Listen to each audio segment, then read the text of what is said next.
Hi, I'm Tom Lydon, editor of ETF Trends here in Chicago at the Morningstar Conference. And I'm here with Bill Belden, head of product development at Guggenheim Investments. Bill, welcome. Tom, great to be with you. It's great to be in your town, Chicago. Welcome.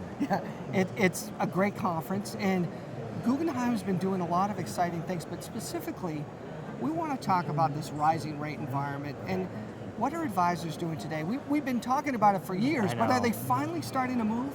We are starting to see a little bit of movement on that front. It becomes less of an if and more of a when and maybe by how much issue in terms of our conversations with advisors. And so they really are looking for solutions in how to position their client portfolios in the face of what is going to be a rising interest rate environment. So what are some of the things that you're seeing? I mean, are they shortening up on treasuries? Are they moving over to corporates more? Are they looking for dividends? Or one of the beauties of the ETF wrapper is that it provides so many different tools that an advisor can make use of to position client portfolios in an optimal way.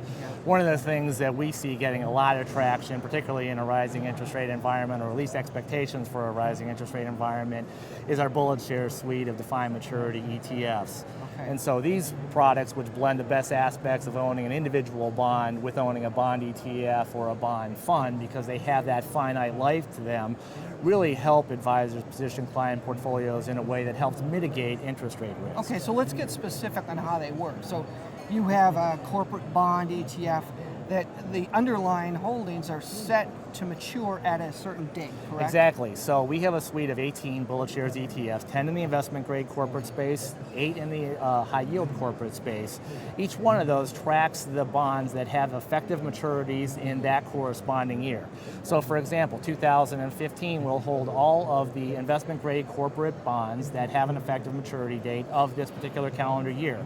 And at the end of this year, the maturity will occur on the last business day and the proceeds will be sent back to clients. So the ETF closes, and the ETF matures, it closes, proceeds are sent back to clients. We've matured 7 of these off successfully over the course of the past 4 years. Okay. So with each one, we've validated the concept and rewarded clients for investing in the fund. And you keep, as time goes on, you keep adding more years on. Yeah, right? exactly. So we're out to 2024 on investment grade, we're at 2022 in high yield, and you can expect to see more maturities come as we head down the line. So the underlying idea here is rates may start to rise or yields start to rise and the value of bonds decline during those periods. You're not affected by that fluctuation because you're holding them to maturity. Exactly, correct? For a buy and hold investor, exactly. So absent some sort of credit event, when you hold the bullet shares to maturity, you get those proceeds back, which basically is a delivery of all of the underlying proceeds of the bonds that were held in the fund that have matured during the course of that preceding year. So it makes a lot of sense. What's the biggest challenge? Is it education? I think it really is making sure that clients understand exactly what sort of risks they face. You know, we've been in a 30-plus year bull market for bonds, and so some clients don't fully appreciate the magnitude of what risk is out there in a rising interest rate environment.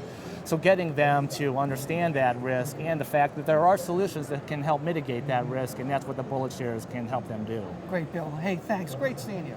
Thank you, Tom.